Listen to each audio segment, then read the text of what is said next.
দর্শক, এবার আমাদের সঙ্গে পাকিস্তানের ইসলামাবাদ থেকে সিনিয়র সাংবাদিক যুক্ত হবেন Mohammad Musab.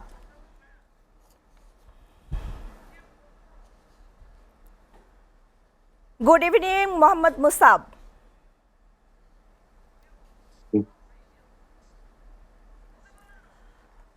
Mohammad Musab, why India-Pakistan ceasefire appears to hold after accusation of violations?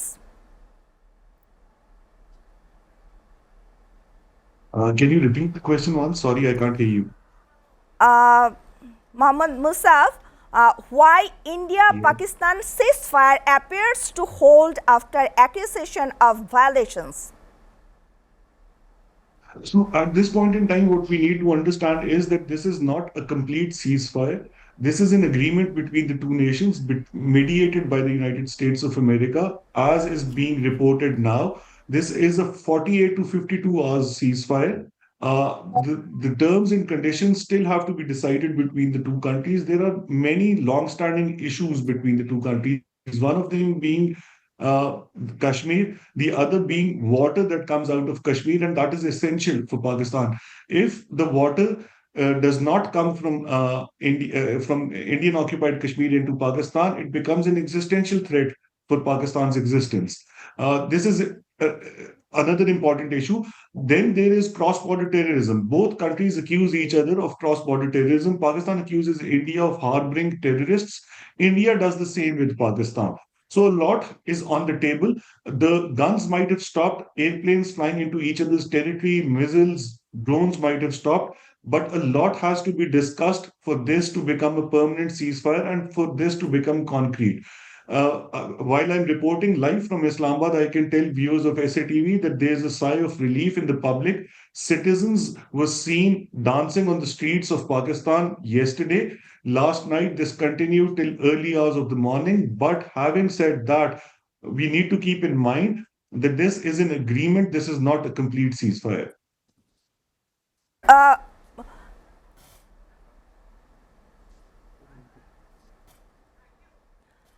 Mr. Musab, I have another question to you. How back channel and US mediators pulled India and Pakistan back from the brink? Yes. So this is a developing story. It is very interesting to see and analyze how this is developing. So what we can report for sure for now is that the U.S. the U.S. intervention played a very important role. For the first 14, 15 days after the Pahalgam incident that took place in Jammu and Kashmir, what Pakistanis call the Indian occupied Kashmir, there was no diplomacy as such. Pakistan was constantly asking for the world to intervene. India was constantly saying that this cross border terrorism originated from Pakistan. It was planned from Pakistan and executed inside Indian held territory. But Pakistan constantly was asking for a joint, a fair, a transparent, and impartial investigation that is attended by the world, and the report should be made public.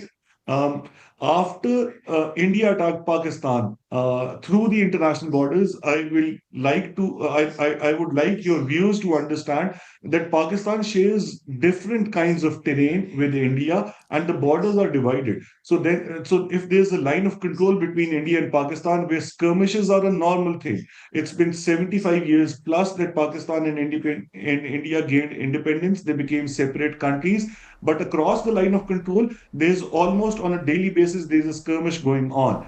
For the first time, India, after 1971, India attacked Pakistan across the international border.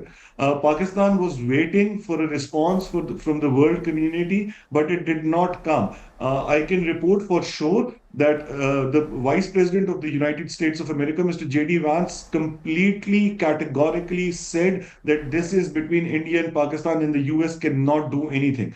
It was after Pakistan's response on the morning of the 10th of May to 2025.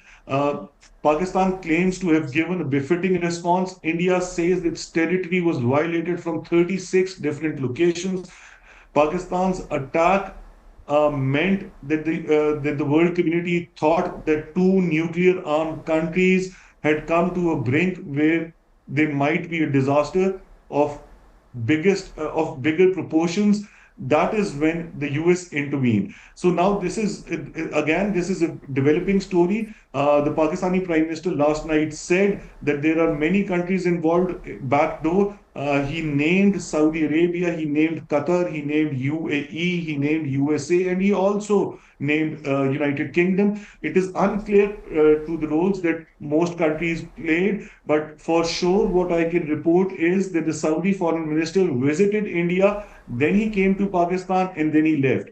In the early hours when Pakistan attacked India, JD Vance, Marco Rubio, and Donald Trump. They acted as a team. There was a constant barrage of calls that was made to both Islamabad and New Delhi, both national security advisors, both prime ministers, both chief of army staffs were taken on board. And for the time being, they agreed to an agreement of a 48 to 52 hours ceasefire. And after that, and if things do not conclude on the table during this, it is still unclear what will happen after this agreement deadline becomes over.